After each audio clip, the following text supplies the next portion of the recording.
따뜻한 손길 하나가 얼마나 큰 힘이 될 수 있는지 아시나요? 한 여자가 놓친 비행기 때문에 만난 운명적 만남의 이야기. 때로는 모든 것을 잃는 순간이 진짜 인생의 시작점이 될 수 있어요. 해고 통지서 대신 받게 된 인생 최고의 선물 이야기 지금 들려드립니다. 새벽 5시 알람이 울리기도 전에 이소정은 눈을 떴습니다. 습관이 된 일상이었죠. 침대 옆 탁자 위에 놓인 핸드폰을 확인하니 오늘 날짜가 또렷하게 보였습니다. 2024년 12월 15일 인천공항에서 지상직 승무원으로 일한 지 정확히 10년이 되는 날이었습니다. 소정은 작은 원룸 화장실 거울 앞에 섰습니다. 34살의 얼굴에는 피로가 스며 있었지만 오늘만큼은 기대감이 섞여 있었어요. 세수를 하며 중얼거렸습니다. 이번 출장 잘 마치면 정규직 전환 얘기도 나온다더니 제발 이번만은. 거울 속 자신에게 말하는 모습이 조금 우스웠지만 이런 혼잣말이 소정에게는 힘이 되었습니다.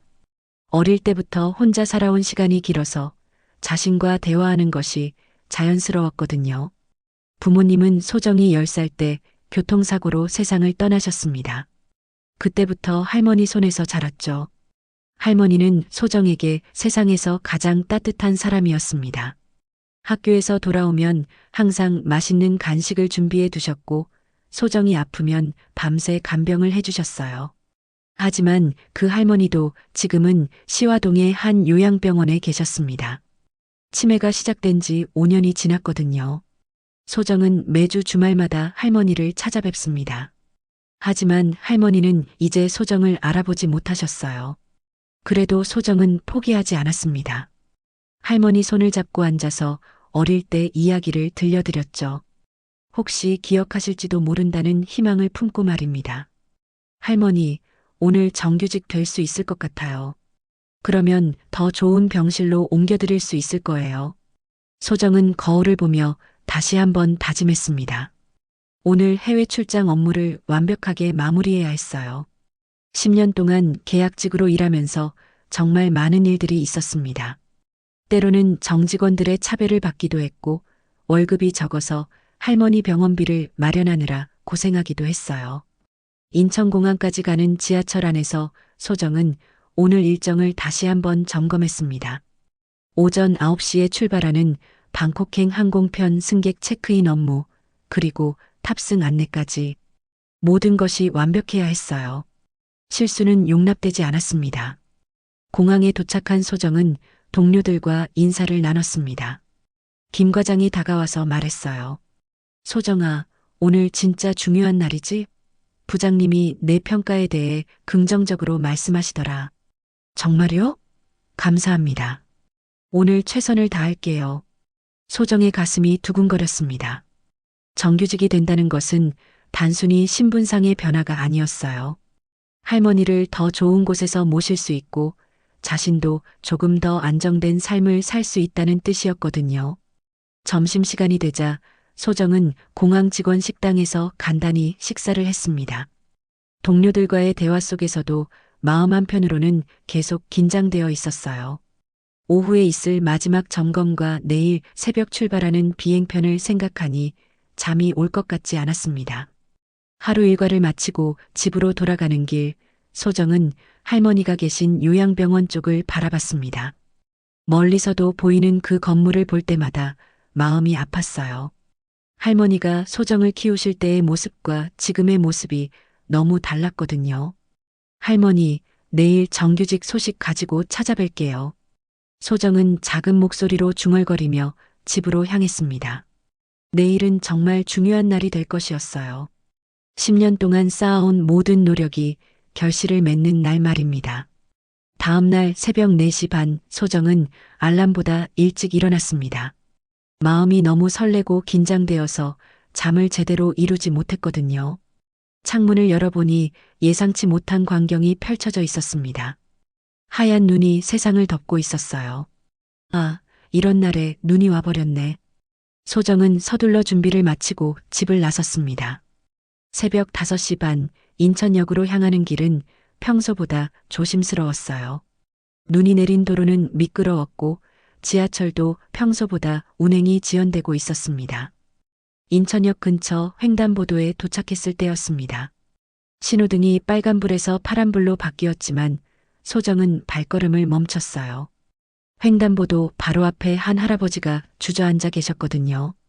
할아버지는 흰 지팡이를 들고 계셨습니다. 시각장애인이셨던 거죠. 눈 쌓인 길에서 방향을 잃으신 모양이었어요. 할아버지는 지팡이로 이곳저곳을 더듬으며 일어서려고 애쓰고 계셨습니다. 소정은 잠시 망설였습니다. 오늘은 정말 중요한 날이었어요. 지각할 수 없는 상황이었죠.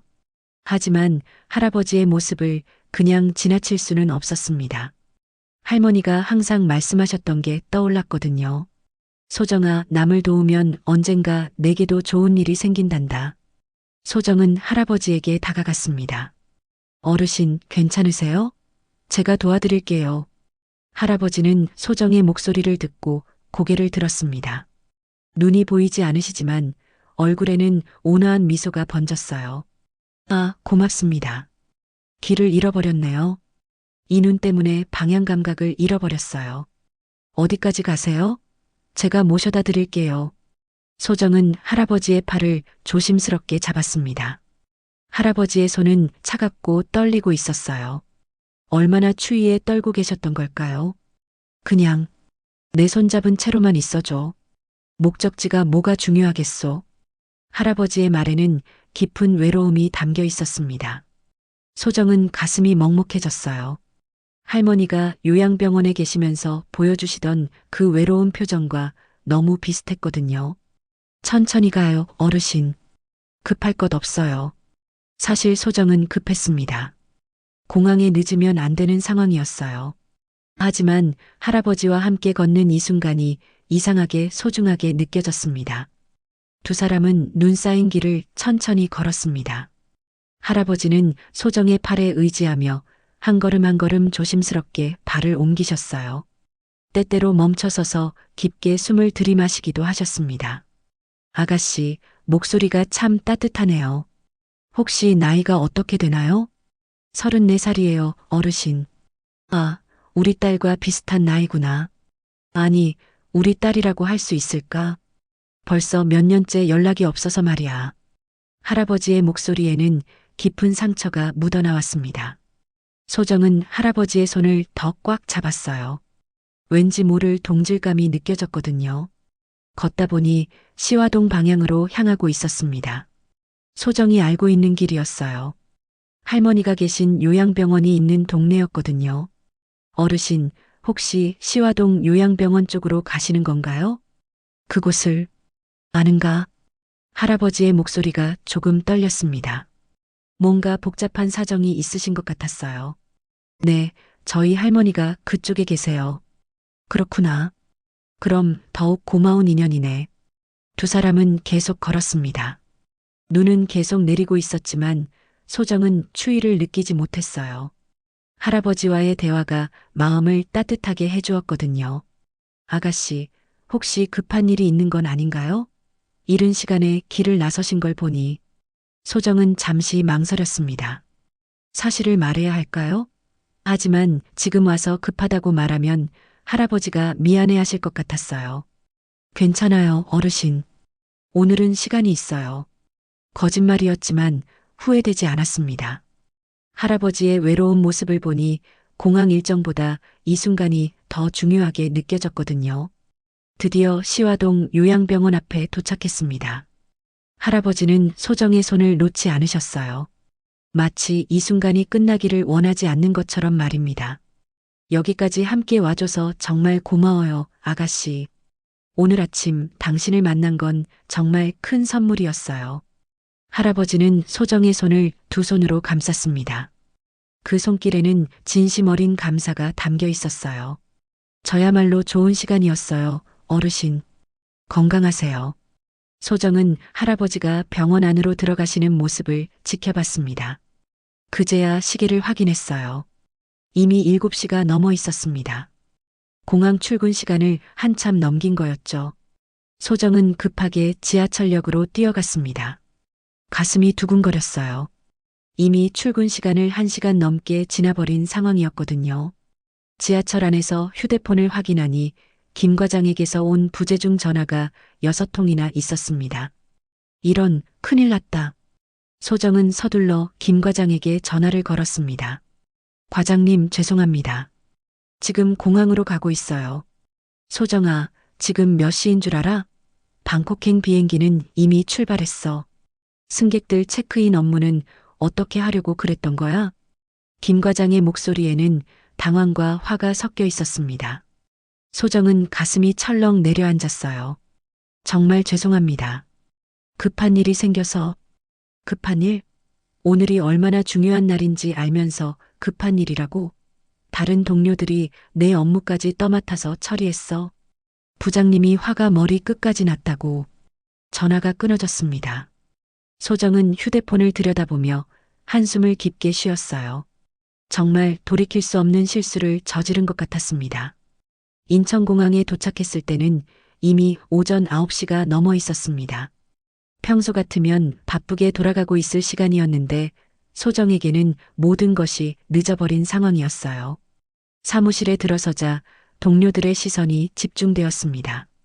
어떤 이는 동정의 눈빛을, 어떤 이는 비난의 눈빛을 보냈어요. 소정은 고개를 숙이고 자신의 자리로 향했습니다. 박 부장이 소정을 부르는 소리가 들렸습니다. 이소정, 부장실로 와. 부장실에 들어서자 박 부장은 심각한 표정으로 소정을 바라봤습니다.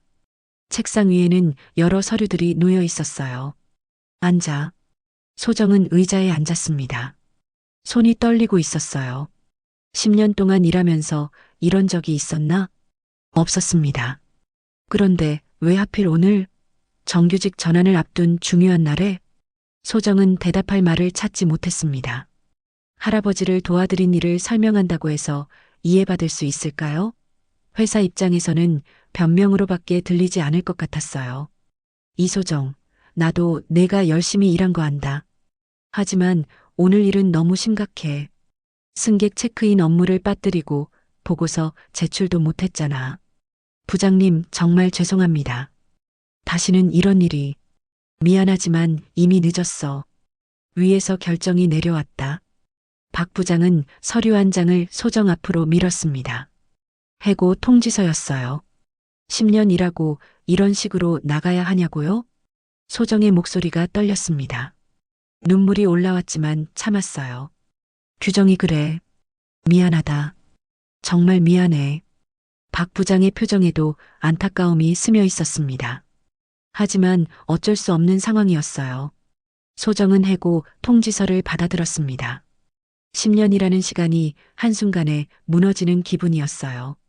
정규직 전환의 꿈도 할머니를 더 좋은 곳으로 모시겠다는 다짐도 모두 물거품이 되어버렸습니다. 개인 물건 정리하고 오늘 안으로 나가줘. 소정은 부장실을 나왔습니다. 동료들의 시선이 따가웠지만 신경 쓸 여유가 없었어요. 자신의 책상에 앉아서 10년 동안 모아둔 개인 물건들을 정리하기 시작했습니다. 작은 액자 속 할머니 사진, 동료들과 찍은 기념사진, 성과상을 받았을 때의 트로피. 하나하나가 소중한 추억이었지만 이제는 모두 과거가 되어버린 것들이었어요. 김 과장이 다가왔습니다. 소정아, 정말 안 됐다. 나도 부장님께 얘기해봤는데. 괜찮아요, 과장님. 제 잘못이니까요. 소정은 담담하게 대답했습니다. 화를 낼 대상도 원망할 사람도 없었어요. 자신이 선택한 일이었거든요. 오후 2시쯤 모든 정리를 마치고 공항을 나서는데 휴대폰이 울렸습니다. 모르는 번호였어요. 여보세요? 혹시 오늘 아침에 우리 아버지를 도와준 분이신가요? 남자의 목소리였습니다. 조금 긴장된 듯한 톤이었어요. 네, 아버지요? 시화동 요양병원 근처에서 눈길을 함께 걸어주신 제가 최민호라고 합니다. 소정은 깜짝 놀랐습니다. 오늘 아침에 도와드린 그 할아버지의 아들이었던 거죠. 아, 네. 제가 도와드렸는데 아버지가 계속 아가씨 얘기를 하세요. 꼭 다시 만나고 싶다고 하시는데 혹시 시간 되시면 병원으로 와주실 수 있을까요? 소정은 잠시 망설였습니다. 오늘 하루 종일 힘들었던 일들이 떠올랐어요. 하지만 할아버지의 따뜻한 손길과 외로운 표정이 생각났습니다. 네, 갈 수 있어요. 정말 감사합니다.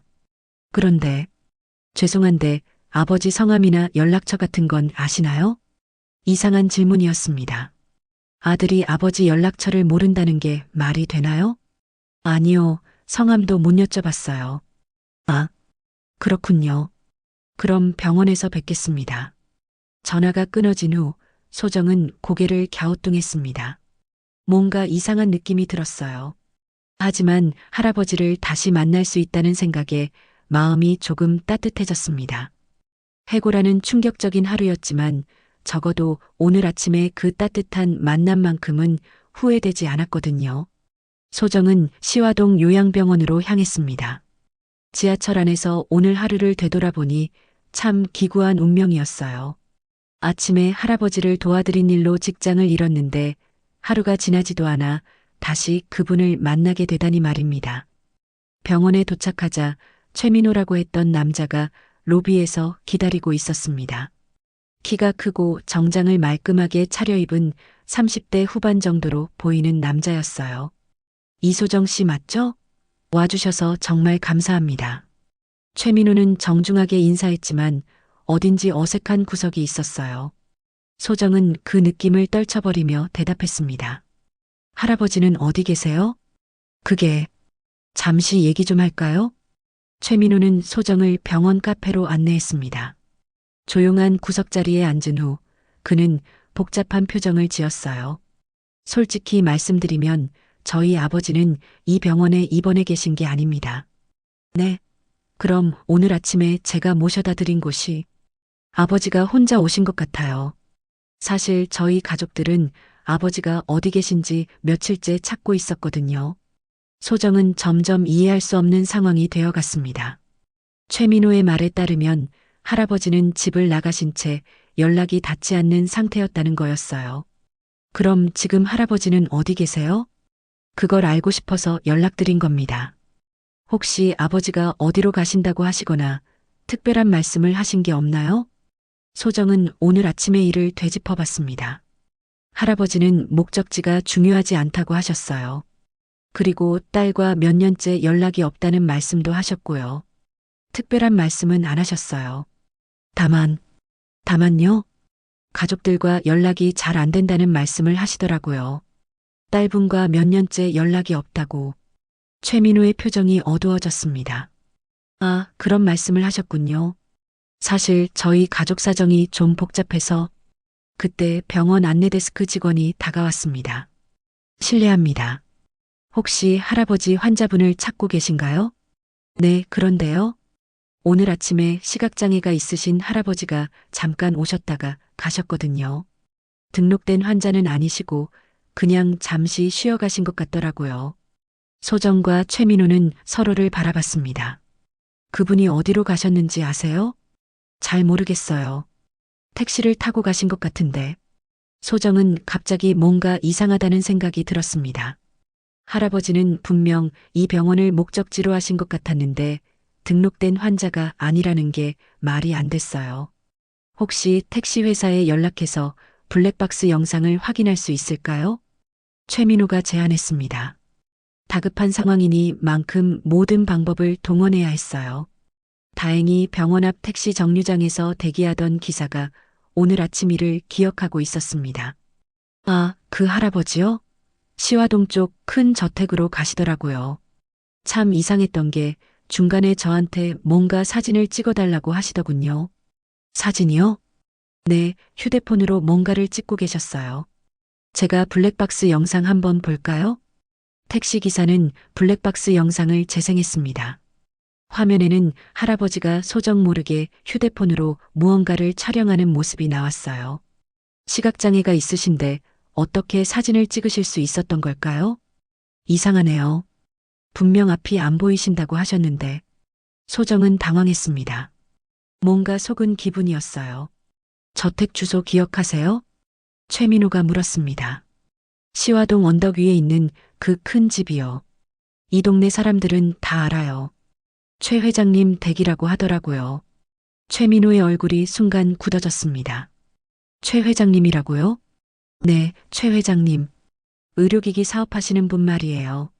소정은 최민호를 바라봤습니다. 그의 성도 최 씨였잖아요.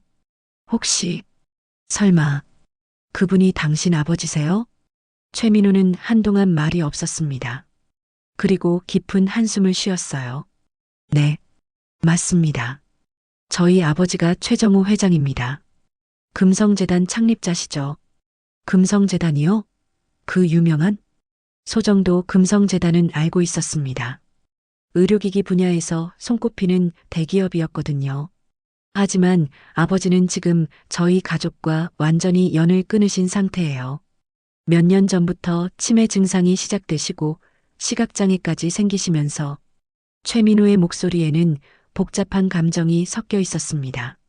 가족들이 아버지를 돌보는 게 힘들어졌어요. 그래서 요양시설을 알아보고 있었는데 아버지가 갑자기 사라지셨던 거죠.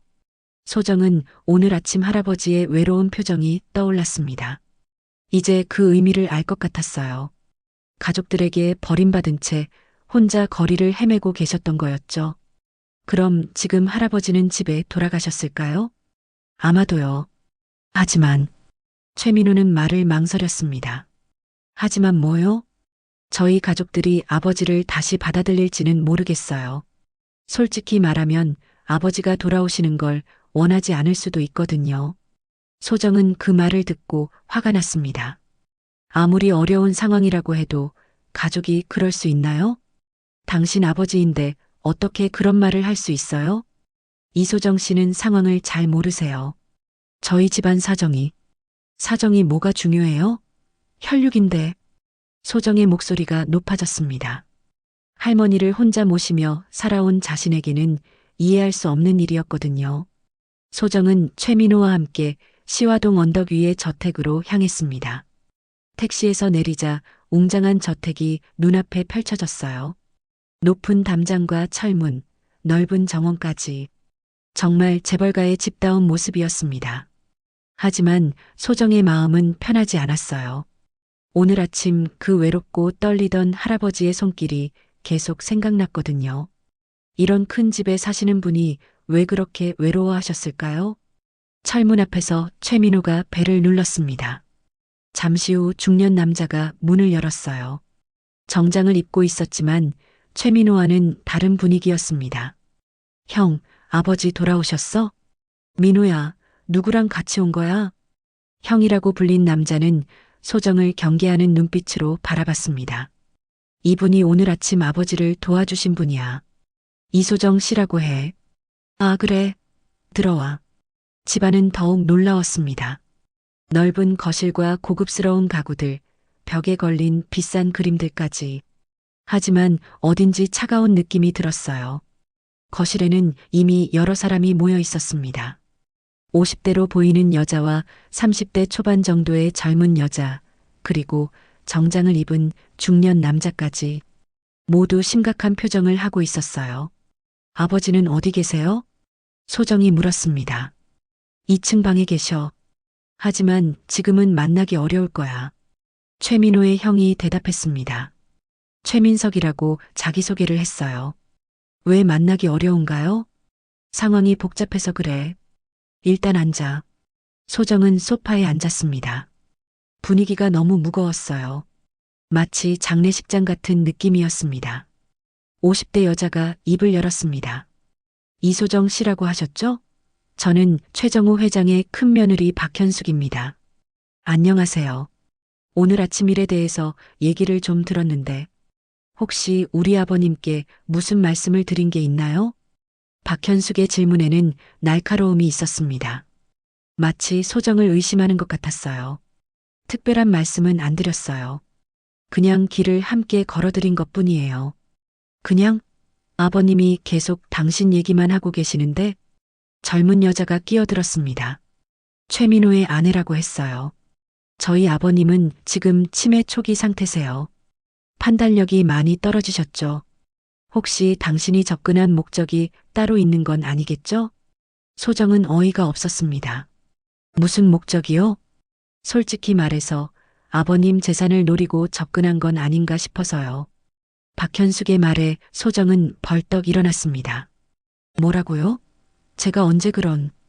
요즘 그런 사람들 많아요. 혼자 사는 노인분들 타겟으로 해서 접근하는 사람들 말이에요. 말도 안 되는 소리 하지 마세요. 소정의 목소리가 높아졌습니다. 이런 모독을 당할 이유가 없었거든요. 그때 계단에서 발소리가 들렸습니다. 최정호 회장이 지팡이를 짚고 천천히 내려오고 계셨어요. 오늘 아침과는 달리 말끔한 옷을 입고 계셨지만 여전히 외로운 표정이었습니다. 아가씨, 와줬구나. 할아버지는 소정의 목소리를 알아보시고 미소를 지으셨어요. 어르신, 안녕하세요. 소정은 할아버지에게 다가갔습니다. 가족들의 차가운 시선이 느껴졌지만 신경 쓰지 않았어요. 아버님, 올라가서 쉬세요. 피곤하실 텐데. 박현숙이 할아버지를 말렸습니다. 나는 괜찮다. 이 아가씨와 얘기하고 싶어. 아버님께서는 지금 상태가 좋지 않으세요. 이소정 씨, 오늘은 이만 가주시겠어요? 최민석이 소정에게 나가달라는 신호를 보냈습니다. 저는 할아버지와 잠깐만 얘기하고 갈게요. 안 됩니다. 아버님 컨디션이 좋지 않아서요. 내가 결정할 일이야. 할아버지가 갑자기 목소리를 높이셨습니다. 가족들은 당황한 표정을 지었어요. 아가씨, 우리 잠깐 정원에서 산책할까? 할아버지는 소정의 팔을 잡으셨습니다. 소정은 할아버지를 부축하며 정원으로 나갔어요. 정원에서 둘만 남자 할아버지가 말씀하셨습니다. 미안하다 아가씨. 우리 가족들이 예의가 없어서. 괜찮아요 어르신. 하지만 가족분들이 왜 그러시는 건가요? 그야. 내가 더 이상 쓸모없는 늙은이가 되어버렸으니까. 할아버지의 목소리에는 깊은 슬픔이 묻어났습니다. 몇 년 전부터 눈이 잘 안 보이기 시작했고 기억력도 떨어졌어. 그러니까 애들이 나를 부담스러워하기 시작한 거야. 그래도 가족인데요. 가족이라. 참 아이러니하지. 내가 이 모든 재산을 만들어놨지만 정작 내가 외로울 때는 아무도 내 손을 잡아주지 않더라고. 소정은 가슴이 아팠습니다. 할머니를 생각하며 혼자 살아온 자신과는 정반대의 상황이었지만 외로움만큼은 똑같았거든요. 그런데 오늘 아침 아가씨가 내 손을 잡아줬을 때 정말 오랜만에 사람의 온기를 느꼈어. 어르신, 아가씨, 혹시 내게 딸이 되어줄 수 있겠나? 갑작스러운 제안이었습니다. 소정은 어떻게 대답해야 할지 몰랐어요. 그때 집안에서 가족들의 목소리가 들렸습니다. 아버님을 어떻게 해야 할지 모르겠어. 계속 이런 식으로는 요양원에 모시는 게 나을 것 같은데. 그래, 전문적인 케어를 받으시는 게 좋겠어. 할아버지는 그 소리를 들으시고 한숨을 쉬셨습니다. 들었지? 저들은 나를 어디든 떠나보내고 싶어 해. 소정은 분노가 치밀어 올랐습니다. 어떻게 자식들이 부모를 이런 식으로 대할 수 있을까요? 그날 밤 소정은 잠을 이루지 못했습니다. 최정호 회장의 외로운 표정과 가족들의 차가운 태도가 계속 머릿속을 맴돌았거든요. 할머니를 생각하며 혼자 살아온 자신과는 정반대 상황이었지만 그 외로움만큼은 너무나 잘 이해할 수 있었어요. 다음 날 아침 소정은 다시 시화동 저택을 찾았습니다. 어제 할아버지가 하신 말씀이 계속 마음에 걸렸거든요. 딸이 되어달라는 그 간절한 부탁 말입니다. 하지만 저택에 도착하자 이상한 광경이 펼쳐졌습니다. 구급차가 대기하고 있었고 사람들이 분주히 움직이고 있었어요. 무슨 일이에요? 소정이 최민호에게 물었습니다. 아버지가 새벽에 갑자기 쓰러지셨어요. 어떻게요? 심장마비 증세로 응급실에 이송되었다가 1시간 전에 돌아가셨습니다. 소정은 머리가 멍해졌습니다. 어제 그렇게 간절하게 이야기하시던 할아버지가 갑자기 세상을 떠나시다니요. 마지막까지 당신 얘기를 하셨어요. 이소정 아가씨를 꼭 불러달라고. 최민호의 목소리에는 미안함이 묻어 있었습니다. 제가 어제 더 오래 함께 있어드릴 걸 그랬어요. 소정의 눈에 눈물이 맺혔습니다. 단 하루만 알고 지낸 사이였지만 할아버지는 소정에게 특별한 의미였거든요. 이소정 씨, 죄송하지만 장례 준비 때문에 바빠서요. 오늘은 박현숙이 소정을 돌려보내려고 했습니다. 하지만 소정은 할아버지께 마지막 인사라도 드리고 싶었어요. 잠깐만요. 할아버지 방에서 마지막 인사라도 드리고 갈게요. 그럴 필요 없어요. 가족들만. 어제 할아버지가 저를 딸이라고 하셨어요. 제발 마지막 인사만이라도. 소정의 간청에 최민호가 가족들을 설득했습니다. 형, 아버지 마지막 소원이었잖아. 잠깐만이라도. 결국 소정은 할아버지의 방에 들어갈 수 있었습니다. 깔끔하게 정리된 방이었지만 어딘지 쓸쓸한 느낌이 들었어요. 소정은 할아버지가 누워 계시던 침대 앞에 무릎을 꿇었습니다. 할아버지, 저예요. 소정이에요. 짧은 시간이었지만 따뜻한 마음을 보여주셔서 감사했어요. 편히 쉬세요. 인사를 마치고 일어서려는데 침대 아래에서 무언가가 눈에 띄었습니다. 작은 녹음기였어요. 소정은 주변을 살피고 몰래 주워 주머니에 넣었습니다. 집으로 돌아온 소정은 녹음기를 재생해 봤습니다. 최정호 회장의 목소리가 들렸어요. 만약 이 녹음을 듣는 사람이 이소정 아가씨라면 내 마지막 부탁을 들어달라. 내가 남기고 싶은 건 돈이 아니야. 내 손을 끝까지 잡아준 사람에게 진심을 남기고 싶다. 그게 이소정이라는 아가씨야. 소정은 깜짝 놀랐습니다. 할아버지가 이런 녹음을 남기셨다니요. 나는 오늘 변호사에게 유언장을 작성했어. 내 재산의 절반을 이소정 아가씨에게 물려주고 금성재단의 복지 사업을 그녀가 맡아주길 바란다고 말이야. 녹음은 계속 이어졌습니다. 내 가족들은 이해하지 못할 거야. 하지만 진정한 가족은 혈연이 아니라 마음으로 이어지는 것이라고 생각해. 이소정 아가씨가 내게 보여준 따뜻함이 바로 그거였어. 소정은 손이 떨렸습니다. 이런 일이 실제로 일어날 수 있다는 게 믿어지지 않았어요. 만약 내 가족들이 반대한다면 이 녹음을 증거로 사용해. 그리고 김창수 변호사에게 연락해. 그분이 모든 걸 처리해 줄 거야. 녹음이 끝나자 소정은 한동안 멍하니 앉아 있었습니다. 하루 만에 직장을 잃었다가 이제는 거대한 유산을 상속받게 된 상황이었어요. 하지만 소정의 마음은 복잡했습니다. 이 유산을 받는 게 옳은 일일까요? 가족들이 어떻게 반응할지도 걱정되었고요. 다음 날 소정은 김창수 변호사 사무실을 찾았습니다. 60대 정도의 온화한 인상의 변호사였어요. 이소정 씨 맞죠? 최정호 회장님께서 말씀해 주셨어요. 정말 유언장을 작성하신 건가요? 네, 사흘 전에 직접 오셔서 작성하셨습니다. 그런데 이상한 점이 있었어요. 이상한 점이요? 평소 치매 증상이 있으시다고 들었는데 그날은 정말 명료하셨거든요. 마치 마지막 힘을 다해서 정신을 차리신 것 같았어요. 김창수 변호사는 유언장을 꺼내 보여줬습니다. 재산의 50%를 이소정 씨에게 그리고 금성재단 복지기획실장직을 맡겨달라는 내용입니다. 가족들이 반대하면 어떻게 되나요? 법적으로는 문제 없습니다. 하지만 가족들이 유언 무효 소송을 제기할 가능성이 높죠. 소정은 고민에 빠졌습니다. 이 모든 상황이 꿈같이 느껴졌어요. 변호사님, 제가 이 유산을 받는 게 맞는 일일까요? 최정호 회장님은 정말 간절하게 부탁하셨어요. 당신이 보여준 진정성이 얼마나 소중했는지 계속 말씀하시더라고요. 하지만 가족들은 이건 돈의 문제가 아니에요. 이소정 씨. 한 사람의 마지막 소원을 들어주는 거예요. 그리고 그분이 만든 재단으로 더 많은 사람들을 도울 수 있는 기회이기도 하고요. 김창수 변호사의 말에 소정은 결심을 굳혔습니다. 유산 상속 절차를 진행해 주세요. 그리고 후견인 변경 관련 법적 절차도 함께요. 좋은 결정이라고 생각합니다. 하지만 가족들의 반발이 만만치 않을 거예요. 이건 돈의 문제가 아니라 인간 대 인간으로 남기는 존엄입니다. 소정의 목소리에는 확신이 담겨 있었습니다.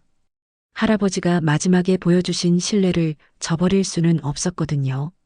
유산 상속 절차가 시작되자마자 최정우 회장의 가족들이 움직였습니다. 예상했던 대로 유언 무효 소송을 제기한 거였어요. 소정은 법원에서 온 소장을 받아보며 한숨을 쉬었습니다. 치매 환자의 유언은 법적 효력이 없다. 외부인의 부당한 재산 갈취 시도라는 내용들이 적혀 있었어요. 읽고 있자니 기가 막혔습니다. 김창수 변호사가 전화를 걸어왔습니다. 이소정 씨 상대 측에서 상당히 공격적으로 나오고 있어요. 유명한 법무법인을 고용했더라고요. 제가 이길 수 있을까요? 증거가 충분하다면 가능해요. 녹음기는 잘 보관하고 계시죠? 네, 안전한 곳에 두었어요. 그리고 택시 블랙박스 영상도 확보해 두었고요. 병원 기록도 중요한 증거가 될 거예요. 소정은 첫 번째 법정 출석 날을 기다리며 불안한 시간을 보냈습니다. 밤마다 할아버지가 마지막에 하신 말씀이 떠올랐어요. 진정한 가족은 혈연이 아니라 마음으로 이어지는 것이라는 그 말씀 말입니다. 드디어 첫 재판 날이 왔습니다. 법정에 들어서자 최 씨 가족들이 모두 앉아 있었어요. 비싼 정장을 차려입고 자신만만한 표정들이었습니다. 상대방 변호사가 일어서서 주장을 시작했습니다. 최정우 회장은 치매 초기 진단을 받은 상태였습니다. 정신적 판단 능력이 현저히 떨어진 상황에서 작성된 유언장은 무효입니다. 또한 피고 이소정은 고인이 시각장애와 치매로 판단력이 흐린 상태임을 이용해 접근했습니다. 단 하루 만의 만남으로 전 재산의 절반을 상속받는다는 것은 상식적으로 말이 되지 않습니다. 상대방 변호사의 말이 이어졌습니다. 더군다나 피고는 당일 직장에서 해고당한 상태였습니다. 경제적으로 어려운 처지에서 고인에게 의도적으로 접근했을 가능성이 높습니다. 소정은 가슴이 답답했습니다. 모든 것이 왜곡되어 해석되고 있었거든요. 김창수 변호사가 반박했습니다. 최정우 회장은 유언장 작성 당일 매우 명료한 정신 상태였습니다. 이를 증명할 증거들이 있습니다. 김창수 변호사는 녹음기를 법정에 제출했습니다. 이는 고인이 직접 남긴 육성 녹음입니다. 치매 환자라고 하기에는 너무나 명확하고 논리적인 내용입니다. 녹음기에서 최정우 회장의 목소리가 법정에 울려 퍼졌습니다. 내가 남기고 싶은 건 돈이 아니야. 내 손을 끝까지 잡아준 사람에게 진심을 남기고 싶다. 그게 이소정이라는 아가씨야. 가족들의 표정이 굳어졌습니다. 특히 박현숙의 얼굴은 창백해졌어요. 진정한 가족은 혈연이 아니라 마음으로 이어지는 것이라고 생각해. 이소정 아가씨가 내게 보여준 따뜻함이 바로 그거였어. 녹음이 끝나자 법정이 조용해졌습니다. 상대방 변호사도 잠시 말문이 막힌 듯 했어요. 하지만 곧 반격이 시작되었습니다. 이 녹음 역시 피고가 고인을 조종해서 만든 것일 가능성이 있습니다. 치매 환자는 외부의 영향을 쉽게 받을 수 있으니까요. 최민석이 증인석에 섰습니다. 아버지는 몇 년 전부터 기억력이 현저히 떨어져 있었습니다. 때때로 가족들도 알아보지 못하셨고 같은 말을 반복하시곤 했어요. 그런 아버지가 하루 만에 만난 사람에게 전 재산을 물려준다는 게 정상적인 판단이라고 생각하십니까? 소정은 분노가 치밀어 올랐습니다. 하지만 참았어요. 지금은 냉정해야 할 때였거든요. 김창수 변호사가 반대 신문을 시작했습니다. 증인께서는 고인과 얼마나 자주 만나셨습니까? 그게 바빠서 자주는 못 만났지만 구체적으로 말씀해 주세요. 최근 1년간 몇 번이나 뵈었습니까? 최민석이 망설였습니다. 한 5번 정도? 1년에 5번이면 2달에 1번 꼴이군요. 그런데 치매 진단을 정확히 내릴 수 있으셨나요? 그건. 그리고 증인께서는 고인이 요양원 입소를 반대하자 강제로 입소시키려 했던 것 아닙니까? 아버지의 안전을 위해서였습니다. 안전을 위해서요? 아니면 재산 관리를 위해서였나요? 상대방 변호사가 이의를 제기했지만 이미 핵심이 드러난 상태였어요. 김창수 변호사는 계속해서 증거들을 제시했습니다. 택시 블랙박스 영상, 병원 기록, 그리고 결정적으로 최정우 회장이 유언장 작성 후 가족들에게 보낸 문자 메시지까지 모든 것이 공개되었습니다. 나는 이제 진짜 가족을 찾았다. 너희들은 내 돈만 원했지만 이소정은 내 마음을 원했다. 이 문자 메시지가 읽혀지자 가족들의 얼굴은 더욱 굳어졌습니다. 재판이 진행될수록 진실이 드러났습니다. 가족들은 최정호 회장을 짐스러워했고 요양원에 보내려고 했으며 재산에만 관심이 있었다는 사실들이 하나씩 밝혀진 거였어요. 마지막 재판날 놀라운 일이 일어났습니다. 최정호 회장이 휠체어를 타고 법정에 나타난 거였어요. 물론 돌아가신 분이니 불가능한 일이었지만 증인으로 나온 요양병원 간병인이 할아버지의 마지막 말씀을 전해준 것이었습니다. 회장님께서 돌아가시기 전날 저에게 이런 말씀을 하셨어요. 내가 만든 재단에서 내 손 한번 안 잡아준 자식들보다 저 아가씨가 더 사람 같았소라고 하시면서요. 법정은 숙연해졌습니다. 판사도 깊이 생각에 잠긴 표정이었어요. 그리고 마지막에 이런 말씀도 하셨습니다. 돈으로는 살 수 없는 게 있다. 바로 진심이다라고요. 최정호 회장의 마지막 말씀이 법정에 울려 퍼지자 소정의 눈에서 눈물이 흘러내렸습니다. 판결이 내려진 날 소정은 법정 밖에서 깊게 숨을 들이마셨습니다. 판사는 최정호 회장의 유언이 유효하다고 선언했어요. 모든 증거와 증언들이 할아버지의 마지막 의지가 진심이었음을 보여주었거든요. 이소정 씨 축하드려요. 김창수 변호사가 다가와서 말했습니다. 감사해요, 변호사님. 그런데 기쁘기보다는 막막해요. 왜요? 이제 정말 할아버지의 뜻을 제대로 이어가야 하잖아요. 제가 과연 잘할 수 있을까요? 소정의 목소리에는 걱정이 묻어났습니다. 갑자기 거대한 책임감이 어깨를 눌렀거든요. 법정에서 나오는 최 씨 가족들과 마주쳤습니다. 그들의 표정은 분노와 절망이 뒤섞여 있었어요. 이소정 씨, 최민호가 소정을 불렀습니다. 네, 정말 우리 아버지를 진심으로 생각해 준 건가요? 소정은 최민호의 눈을 똑바로 바라봤습니다. 네, 그래요. 할아버지는 제게 정말 소중한 분이었어요. 최민호는 한동안 말이 없었습니다. 그리고 깊은 한숨을 쉬었어요. 미안해요. 우리가 잘못했어요. 민호야, 뭐 하는 거야? 박현숙이 최민호를 말렸지만 그는 계속 말했습니다. 아버지가 얼마나 외로우셨는지 이제야 알겠어요. 우리는 정말 못된 자식들이었어요. 소정은 그들을 보며 마음이 아팠습니다. 할아버지도 이런 상황을 원하지 않으셨을 거예요. 한 달 후 소정은 금성재단 복지기획실장으로 임명되었습니다. 생전 처음 들어보는 큰 건물의 임원실에 앉아 있으니 꿈 같았어요. 첫 업무는 할아버지가 생전에 구상하셨던 시각장애인 복지센터를 만드는 일이었습니다. 할아버지의 개인적인 경험이 반영된 프로젝트였죠. 소정은 할머니가 계신 요양병원부터 찾아갔습니다. 할머니를 더 좋은 곳으로 모시는 것이 첫 번째 목표였거든요. 할머니, 저예요. 소정이에요.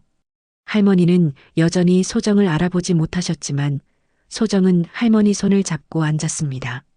할머니, 이제 더 좋은 곳에서 지내실 수 있어요. 그리고 제가 매일 와서 함께 시간 보낼 수 있을 거예요. 할머니의 손은 여전히 따뜻했습니다. 할아버지의 손길이 떠올랐어요. 복지센터 건립이 본격적으로 시작되었습니다. 소정은 직접 시각장애인 분들을 만나 의견을 들었어요. 어떤 시설이 필요한지, 어떤 프로그램이 도움이 될지 하나하나 꼼꼼히 조사했습니다. 정말 이런 센터가 생긴다고요? 한 시각장애인 할아버지가 믿기 어렵다는 표정으로 물었습니다. 네, 꼭 만들어 드릴 거예요. 혼자 외롭지 않게 모두가 함께할 수 있는 공간으로요. 소정의 마음에는 최정호 회장의 외로운 모습이 있었습니다. 그런 외로움을 느끼는 분들이 더 이상 없었으면 좋겠다는 생각이었어요. 6개월 후 복지센터가 완공되었습니다. 개관식 날 많은 사람들이 참석했어요. 시각장애인 분들과 그 가족들, 그리고 놀랍게도 최 씨 가족들도 왔습니다. 아버지가 정말 원하셨던 일이네요. 최민호가 소정에게 말했습니다. 할아버지의 뜻을 이어가는 거예요. 저희도 도와드릴 수 있을까요? 아버지를 위해서라도. 소정은 미소를 지었습니다. 물론이에요. 할아버지가 가장 기뻐하실 일이에요.